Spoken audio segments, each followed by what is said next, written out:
¿Estamos listos?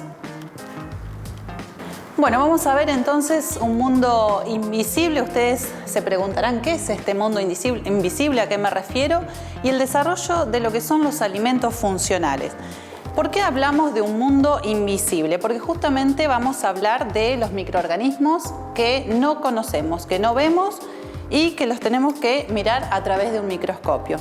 Entonces, nosotros si pensamos, por ejemplo, en la cantidad de microorganismos que tenemos en nuestro intestino, ustedes podrán decir, si yo les digo, ustedes tienen varios mundos, ¿a qué me estaría refiriendo? Varios mundos invisibles dentro de nuestro intestino. Bueno, si pensamos en la cantidad de personas que habitan en el planeta Tierra, hablamos de 7.500 millones de personas.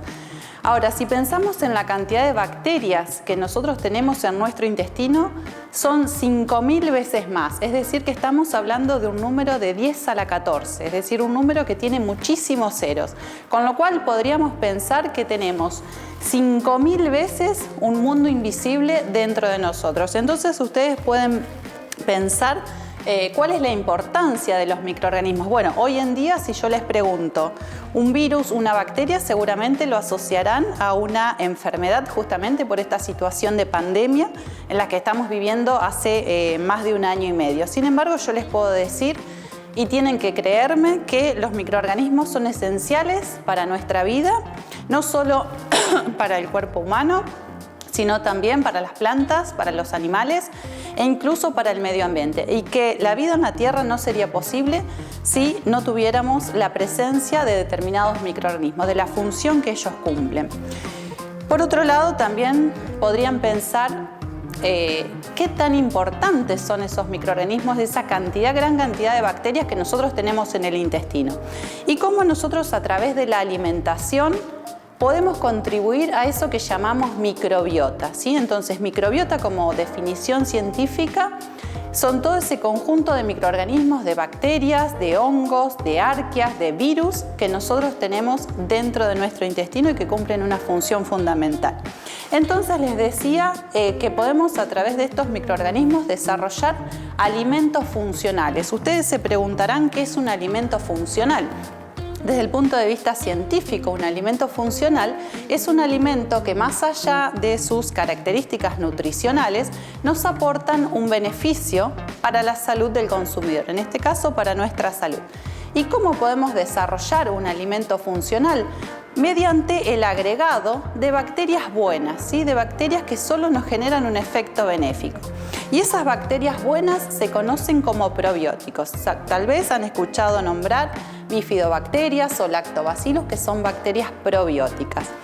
Por definición, las bacterias probióticas son microorganismos vivos que cuando se administran en cantidades adecuadas nos confieren un beneficio a la salud del consumidor.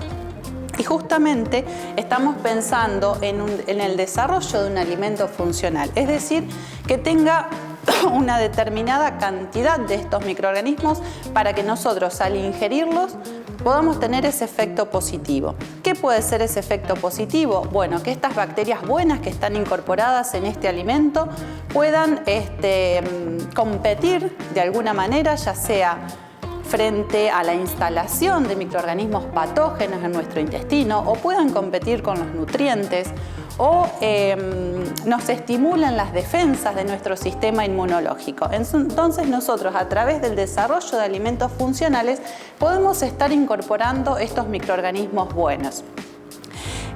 Ustedes me preguntarán, bueno, ¿cómo se hace a nivel laboratorio? ¿Cuál es un ejemplo que nosotros tenemos en el mercado?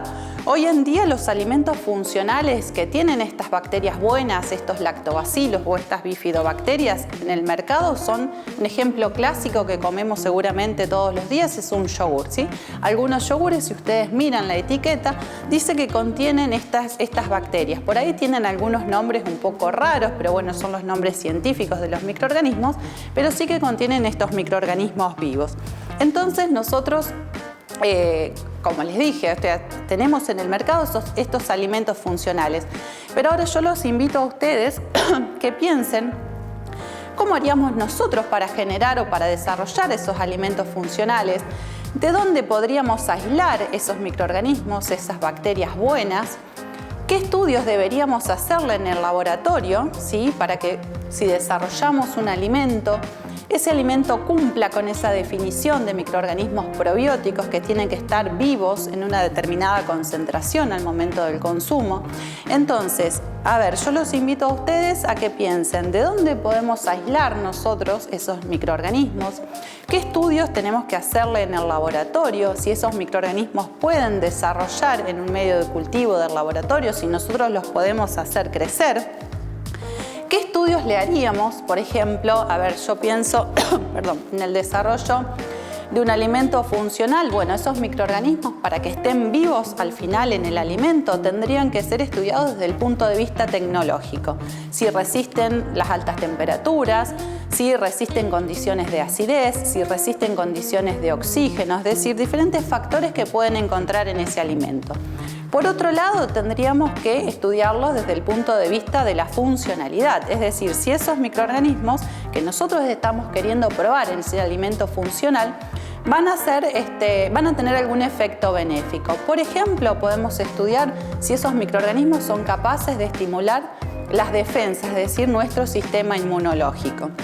También podemos pensar en qué tipo de matriz, en qué tipos de alimento nosotros los podemos adicionar, y también lo que los invito ahora, que vamos a ver después para la próxima clase, es que ustedes piensen en una innovación para un alimento funcional.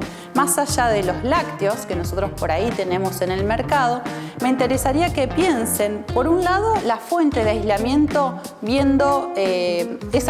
teniendo en cuenta, por ejemplo, esa cantidad de bacterias que nosotros tenemos en el intestino, y muchas de ellas son benéficas. Y por otro lado, para ampliar este mercado de alimentos funcionales, más allá de los lácteos, los invito a que piensen qué otra matriz o de qué otra manera ustedes podrían pensar el desarrollo de un alimento funcional.